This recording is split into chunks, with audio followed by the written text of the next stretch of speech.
এখন দেখব shortcut video এডিটরে কিভাবে ইমেজ বা ফটো স্লাইডস ও ভিডিও তৈরি করা হয় তা দেখার জন্য প্রথমে ওপেন ফাইলে ক্লিক করব। এবার ইমেজটা সিলেক্ট করে ওপেনে ক্লিক করব। এবার ইমেজটা আমাদের প্রিভিউ উইন্ডোতে এসছে। এবার এটা করতে হবে কি, এর প্রপার্টি সিলেক্ট করতে হবে। তাহলে এই যে ইমেজটা আছে তার ডিউরেশন এখন যেমন বাই ডিফল্ট সেট আছে 3 সেকেন্ড ডিউরেশন আছে। এটা যখন আমরা ড্র্যাগ করে টাইমলাইনে নিয়ে আসব, টাইমলাইনে আনার পর এবার যতগুলো আমরা পরের বারে যখন ইমেজ অ্যাড করব সেক্ষেত্রে এর ডিউরেশনটা আমরা সেট করার জন্য আবার একবার ওপেনে ফাইলে ক্লিক করব।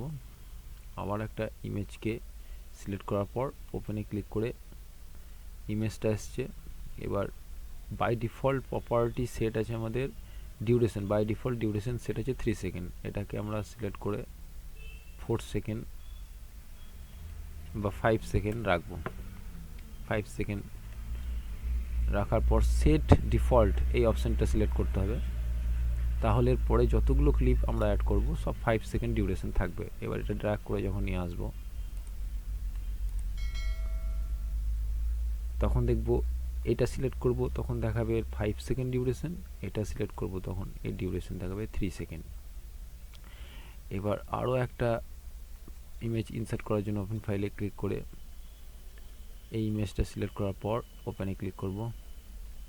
এবার যতগুলো একটার পর একটা ক্লিপ আমরা অ্যাড করব সব by default 5 second duration set হবে, সেট আছে তার জন্য 5 সেকেন্ড হবে।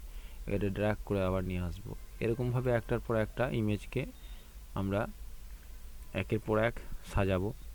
তারপর এগুলোতে ট্রানজিশন এফেক্ট অ্যাড করতে হবে। তারপর অ্যাড করার জন্য এটার উপরে যখনই রাখবো তখন দেখবো একটা এফেক্ট, এটা সিলেক্ট করব তখন দেখবো ট্রানজিশন এফেক্ট অ্যাড হয়েছে। আবার এটাকে যখন ড্র্যাগ করে এটার উপরে রাখবো তখন দেখবো আর একটা ট্রানজিশন এফেক্ট অ্যাড হয়েছে। এবার এটা সেট আপ করতে হবে, এরকমভাবে ড্র্যাগ করে সেট আপ করবো। এটাকেও ড্র্যাগ করে নিয়ে আসবো।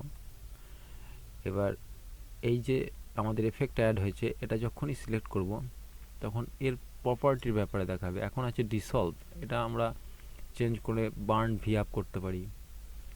এটা সিলেক্ট করার পর এটা একটা অন্য ট্রানজিশন এফেক্ট দিতে পারি, বক্স রাইট সেন্টার এটা করতে পারি। এবার এর ডিউরেশন আমরা কতক্ষণ থাকবে এফেক্টটা সেটা ইনক্রিজ করা যাবে, এটাও বড় করা যাবে, কতক্ষণ হবে।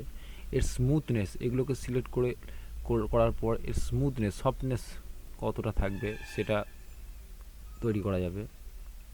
এবার যখনই আমরা প্লে করব দেখব আমাদের স্লাইডস ও ভিডিও তৈরি হয়েছে।